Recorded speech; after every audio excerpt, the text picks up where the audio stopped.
سر آم کی شاخ تراشی جو ہے وہ ایک بہت اہم ٹاپک ہے، اس کے بارے میں آپ کیا کہتے ہیں کہ ہمیں شاخ تراشی کرنی چاہیے نہیں کرنی چاہیے، اور اگر کریں تو کون سی شاخوں کو ہم کاٹیں گے، کون سی شاخوں کو ہم رکھیں گے؟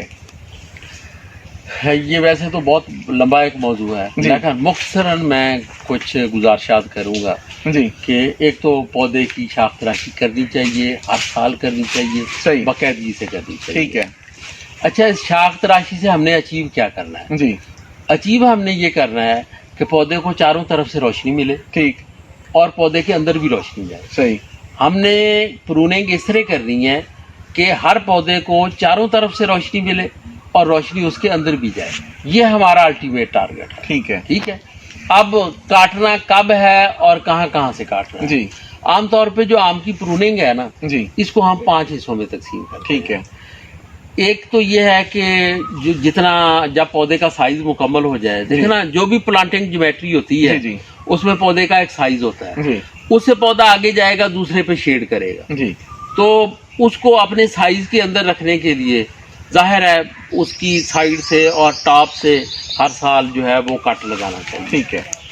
یہ اس کے 2 ٹائم ہیں. ایک ہارویسٹنگ کے فوری بعد جی آپ یہ عمل کر سکتے ہیں پودے کو چھوٹا کرنے کے لیے، ٹھیک ہے. یا اس کے سائز کو کنٹرول کرنے کے لیے جتنا بھی سائڈ کٹ اور ٹاپ کٹ لگانا ہے وہ آپ لگا سکتے ہیں. دوسرا جو اس کا بہتر ٹائم ہے وہ ہے فلاورنگ سے 10-15 دن پہلے، جب پودے پھولوں کے لیے تیار ہو جائیں. صحیح. آپ پھر بھی ان کی وہ شاخیں کاٹ سکتے ہیں. وہ شاخ جہاں سے کٹتی ہے وہاں سے پھول نکال لیتی ہے. اچھا. اور یہ دونوں ٹائم یہ ٹھیک ہیں، آپ کسی کو بھی آپٹ کر سکتے ہیں. ٹھیک ہے. ایک تو یہ ہے. دوسرا، پودے کے اندر جتنی خشک شاخیں ہیں جی ان کو کاٹنا چاہیے. جی اور جو زمین پہ لگی ہوئی شاخیں ہیں، تیسرا ان کو بھی کاٹنا چاہیے. جی. اور پھر جو ایسی شاخیں جو پودے کے اندر روشنی نہیں آنے دیتی، صحیح، تو بہت گھنی ہے، تو ان شاخوں کو کچھ ٹاپ سے نکال کے پودے کے اندر روشنی کا انتظام کرنا چاہیے. اور پھر بعض اوقات تنے کے اوپر بہت زیادہ پھوٹ نکل آتی ہے، یہ زمین سے 8-10 فٹ تک، جی تو ان کی بھی صفائی کرنی چاہیے، کیونکہ ہاپر اور بہت سارے انسیکٹ اسی کے اندر چھپتے ہیں. تو یہ ہر پروننگ کا اپنا ایک ٹائم شیڈول ہے جی جس پہ آپ اس کو کر سکتے ہیں.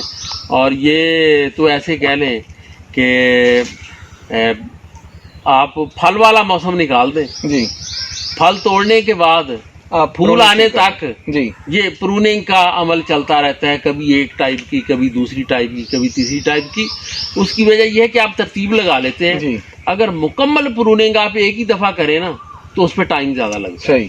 آپ پہلے سائڈ اور ٹاپ کٹ لگاتے جاتے ہیں، پھر آپ ونڈوز بناتے جاتے ہیں، پھر آپ ڈرائی بورڈ ریموو کرتے جاتے ہیں، پھر آپ اسکرٹنگ کر لیتے ہیں نیچے سے. تو یہ آپ سردیوں تک یہ عمل آپ کا جاری رہتا ہے. اس سے آپ کے پودے مینٹین ہو جاتے ہیں. جی. اور جو پروننگ کے سائیڈ ایفیکٹ ہیں وہ بھی کم سے کم ہوتے ہیں، اور جو اس کے بینیفیشیل ایفیکٹ ہیں وہ زیادہ سے زیادہ ہوتے ہیں. تو پروننگ ہر سال کرنی چاہیے، باقاعدگی سے کرنی چاہیے، اور یہ انشور کرنا چاہیے کہ پودے کو، میرے ہر پودے کو چاروں طرف سے روشنی مل رہی ہے اور روشنی پودے کے اندر بھی آ رہی ہے. تو نہ صرف پودا باہر سے پھل لے گا، پودا اندر سے بھی پھل لے گا. آم کا تو وہ میں بار بار اس چیز کا ذکر کرتا ہوں کہ جہاں روشنی جائے گی وہاں پھل آئے گا، جہاں روشنی نہیں جائے گی وہاں کیڑے ہوں گے، وہاں بیماریاں ہوں گی، وہاں سوکے ہوں گی، تو وہاں پہ پریشانیاں ہوں گی.